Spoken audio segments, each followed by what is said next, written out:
नमस्कार साथियों, आपका अपने channel study with Ravindra Bishnoi में हार्दिक स्वागत है। यह चैनल आपको जॉब से जुड़ी हर नवीनतम जानकारी सबसे पहले प्रदान करता रहेगा और जो भी जरूरी स्टडी मटेरियल है वो भी आपको प्रदान करता रहेगा। इसलिए आप इस चैनल को सब्सक्राइब कर लें और अपने दोस्तों के साथ ज़रूर शेयर करें। और जो भी इस वीडियो में आपके सुझाव हैं वो मुझे कमेंट सेक्शन में ज़रूर बताएँ कि क्या क्या बदलाव आप लोग चाहते हो। तो आज का जो वीडियो है इसमें हम वैदिक काल के वेरी इंपॉर्टेंट क्वेश्चन करने जा रहे हैं। इस सीरीज़ में हमने हड़प्पा सभ्यता पहले कर ली है, उसके बाद वैदिक काल। हम पूरी हिस्ट्री को इसमें डिस्कस करेंगे। तो आप पूरी वीडियो को देखने के लिए डिस्क्रिप्शन में लिंक दिया गया है, आप पहले की वीडियो भी देख सकते हो। आज का पहला प्रश्न है कि वैदिक काल को सबसे पहले कितने भागों में विभाजित किया जाता है। तो ये क्वेश्चन आप देखिए कि वैदिक काल को दो भागों में विभाजित किया जाता है। एक भाग है ऋग्वैदिक काल और दूसरा भाग है उत्तर वैदिक काल। तो ऋग्वैदिक काल है यह 1500 ईसा से 1000 ईसा पूर्व है और 1000 ईसा पूर्व से 600 ईसा पूर्व तक ये उत्तर वैदिक काल है। इसको आप ऐसे समझिए कि ये जीरो है, जीरो से हम पहले की स्टडी कर रहे हैं, इसलिए इसको मान लो आप 1000 है। तो ये 1000, इसके बाद 600 और इससे पहले 1500। तो इस हिसाब से हम इसको स्टडी कर रहे हैं कि जीरो से पहले ये ईसा पूर्व है। और इसको 1000 पर क्यों डिवाइड किया गया है? ये 1000 ईस्वी में 1000 ईस्वी पूर्व में लोहे की खोज हो गई थी, इसीलिए लोहे से पहले का काल है वो ऋग्वैदिक काल है और लोहे की खोज के बाद का काल है वह उत्तर वैदिक काल है। हमने जो कल पढ़ा था कि हड़प्पा सभ्यता में लोहे का कोई अवशेष नहीं मिला है, उस टाइम की सभ्यता में लोहा विद्यमान नहीं था। वह लगभग 1750 ईस्वी पूर्व तक की हमारे पास जानकारी थी। उसमें 2500 ईस्वी पूर्व से लेकर 1750 ईस्वी, हमारे पास 1750 से 1500 ईस्वी पूर्व तक कोई जानकारी नहीं है। और 1500 से लेकर 1000 तक हम ऋग्वैदिक काल को और 1000 से 600 तक हम उत्तर वैदिक काल में पढ़ेंगे। तो आइए देखिए इसके क्या क्या इंपॉर्टेंट फैक्ट्स हैं। तो इसको हम फैक्ट्स के रूप में लेकर हाजिर हैं। तो आर्यों द्वारा निर्मित सभ्यता वैदिक सभ्यता कहलाई कि जो आर्य थे इन्होंने ही वैदिक सभ्यता को बसाया, यानी वैदिक सभ्यता का निर्माण किया। तो वैदिक सभ्यता का निर्माण किसके द्वारा किया गया? आर्यों के द्वारा। आर्यों द्वारा विकसित सभ्यता ग्रामीण सभ्यता कहलाई। ये क्वेश्चन भी वेरी इंपॉर्टेंट है, एग्जाम में बार बार पूछा जाता है कि आर्यों की कौन सी सभ्यता थी और हड़प्पाकालीन कौन सी सभ्यता थी। तो हड़प्पाकालीन सभ्यता थी वह शहरी सभ्यता थी और आर्यों द्वारा निर्मित ग्रामीण सभ्यता थी। मतलब वैदिक काल है यह ग्रामीण सभ्यता से परिपूर्ण था, मतलब इसमें ग्रामीण परिवेश पाया जाता है। आगे देखिए, आर्यों की भाषा संस्कृत थी और आर्यों का जो पेय पदार्थ था यह सोमरस था और इस सोमरस को वनस्पति से बनाया जाता है। यह भी क्वेश्चन एग्जाम में आया जाता है कि सोमरस किससे बनता है? तो सोमरस वनस्पति से बनता है, ना कि किसी जीव जंतु से बनता है। तो ये क्वेश्चन भी आप देख लीजिएगा कि वनस्पति से सोमरस पाया जाता है, जो कि आर्यों का मुख्य पेय पदार्थ था। आगे देखिए, अगला है आर्यों के मनोरंजन के मुख्य साधन क्या थे? संगीत, रथ दौड़, घुड़दौड़, ये उनके संगीत के मुख्य साधन थे। आगे देखिए, आर्यों का मुख्य व्यवसाय क्या था? हाँ, ये वेरी इंपॉर्टेंट क्वेश्चन है कि आर्यों का मुख्य व्यवसाय पशुपालन और कृषि था।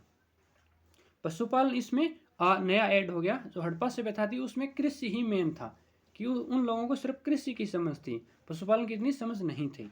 और जो आर्य आए हैं इन्होंने पशुपालन को स्टार्ट कर दिया, मतलब पशुओं को पालना इन्होंने स्टार्ट कर दिया। तो आर्यों का पशुपालन और कृषि दोनों इसके व्यवसाय हो गए। नेक्स्ट क्वेश्चन है कि आर्यों का प्रिय पशु घोड़ा और सर्वाधिक प्रिय देवता इंद्र थे। तो आर्यों के अगर देवता पूछे आपसे तो इंद्र है, और आर्यों के अगर पशु पूछे तो घोड़ा सबसे प्रिय था।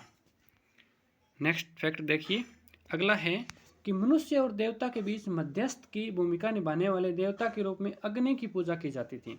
यह अग्नि आज तक हमारे बीच में विद्यमान है कि हम अग्नि को साक्षी मानकर जो भी काम करते हैं। तो यह प्रथा वैदिक काल से चली आ रही है कि हम अग्नि को इंद्र और मनुष्य के बीच में, यानी देवता और मनुष्य के बीच में, इसको एक मध्यस्थता मानी है कि अग्नि को साक्षी आज तक लोग मान रहे हैं। ये वैदिक काल की देन है।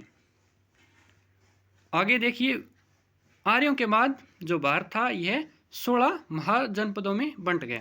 तो आर्यों के उदय के बाद 16 राज्यों में भारत बांट दिया गया। इन 16 राज्यों में सबसे बड़ा जो था वह मगध था। तो मगध महाजनपद था, यह सबसे विशाल था, यानी सबसे शक्तिशाली था। इन 16 के नाम और इनकी राजधानी भी आप याद रख सकते हो, क्योंकि एग्जाम में बार बार पूछी जाती है कि 16 महाजनपदों में कोई 3 दे देगा और चौथा इनमें से नहीं होगा। तो आपको बताना पड़ेगा कि कौन सा महाजनपद है। तो आगे देखिए इनके नाम। अंग और इसकी राजधानी चंपा, मगध की राजधानी राजगिर, काशी की राजधानी वाराणसी। ये जो सबसे पहले दिए गए हैं ये महाजनपद हैं और ये बाद में वाली राजधानी है। अंग की राजधानी चंपा, मगध की राजगिर, काशी की वाराणसी, वज्जी की वैशाली, कौशल की श्रावस्ती। तीन राजधानियों को आप ध्यान रखिएगा विशेष तौर से। और मल की कुशावती और अवंती की महिष्मती या उज्जैन। तो ये भी आप ध्यान रखिएगा, अवंती की उज्जैन या महिष्मती और मल की कुशावती। नंबर 8 देखिए, पांचाल की अहिच्छत्तर, वत्स की कौशाम्बी, चैदी की शक्तिमती, कुरु की इंद्रप्रस्थ, मत्स्य की विराटनगर।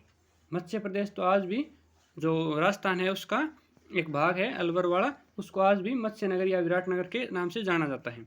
तो उस मत्स्य नगर की राजधानी क्या थी? विराटनगर। आगे देखिए कंबोज, ये देश का नाम है, मतलब उस मगध के जो जनपद हैं उनमें से एक नाम है। उसकी राजधानी हाट थी। सूरसेन की मथुरा थी। अस्मक की पोटली या पोतन थी। गांधार की तक्षशिला थी। ये गांधार की राजधानी तक्षशिला। ये 16 महाजनपद थे। इनका जो है आर्यों के बाद भारत को 16 महाजनपदों में डिवाइड कर दिया गया। उसके बाद देखिए जो महाजनपद थे उनके बारे में वेरी इंपॉर्टेंट फैक्ट्स हैं, उन्हीं को हम डिस्कस कर रहे हैं। इनमें बहुत से राजा हुए लेकिन सभी राजा हमें नहीं पढ़ने, क्योंकि सभी राजा एग्जाम में नहीं पूछे जाते। जो जो पूछे जाते हैं वही फैक्ट्स हम यहाँ स्टडी कर रहे हैं। मगध की सबसे प्राचीन राजधानी क्या थी? गिरिब्रज या राजगिर। तो मगध की राजधानी राजगिर या गिरिब्रज, ये सबसे इंपॉर्टेंट क्वेश्चन है। हर्यक वंश की स्थापना किसने की? बिंबिसार ने। ये बिंदुसार नहीं है, आप विशेष तौर से ध्यान रखिएगा। बिंदुसार अलग राजा है, वो बाद में आएगा। ये बिंबिसार है। तो हर्यक वंश की स्थापना बिंबिसार ने की।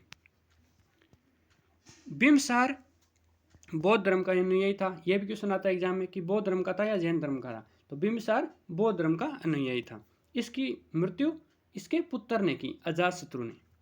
इसकी बिंबिसार की मृत्यु अजातशत्रु ने की और अजातशत्रु की मृत्यु इसके पुत्र उदयन ने की। तो ये मतलब अपने अपने पिता की मृत्यु कर रहे हैं। तो आगे देखिए कि इस अजातशत्रु की मृत्यु उसके पुत्र उदयन ने की। अगला फैक्ट है, इसी उदयन ने गंगा और सोन नदियों के संगम में पाटलिपुत्र नगर बसाया। इसी पाटलिपुत्र को आज आप पटना के नाम से जानते हो। तो पाटलिपुत्र किसने बसाया? उदयन राजा ने, जो कि अजातशत्रु का बेटा था। अगला प्रश्न है कि नंद वंश की स्थापना किसने की?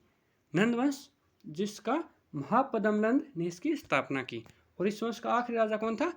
घनानंद, जिसको चंद्रगुप्त मौर्य ने हराया था। तो यही नंद वंश है कि इसकी स्थापना महापद्मनंद ने की थी।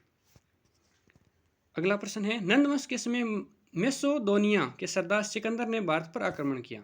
हाँ, ये भी वेरी इंपॉर्टेंट है कि सिकंदर ने जब भारत पर आक्रमण किया तब नंद वंश का शासन था। तो नंद वंश के शासन के समय मैसेडोनिया के शासक सिकंदर ने भारत पर आक्रमण किया। यह क्वेश्चन भी एग्जाम में पूछा जाता है कि सिकंदर के इस आक्रमण के समय भारत में किस वंश का राज था? सिकंदर ने पौरव राजा पोरस के साथ झेलम नदी के किनारे युद्ध लड़ा। इस युद्ध का नाम वेरी इंपॉर्टेंट है, हाइडेस्पीन का युद्ध। इस युद्ध का नाम आप याद रखिएगा, हाइडेस्पीन का युद्ध है। इसको सिकंदर ने पोरस राजा के साथ लड़ा था।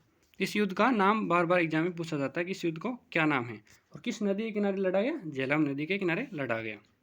सिकंदर की मृत्यु जबर के कारण बेबीलोन में हुई थी और अंतिम शासक नंदवंश का घनानंद था। इसके बाद कुछ और फैक्ट देखिए, ये वेरी इंपॉर्टेंट है। सत्यमेव जयते हैं, जो कि भारत का राष्ट्रीय वाक्य भी हैं, ये कहाँ से लिया गया? ये मुंडको उपनिषद से लिया गया।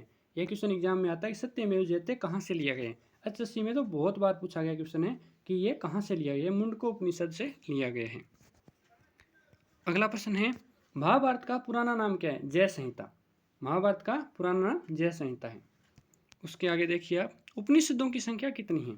उपनिषदों की संख्या 108 है, महापुराणों की संख्या 18 है और वेदांग की संख्या 6 है और वेद 4 हैं।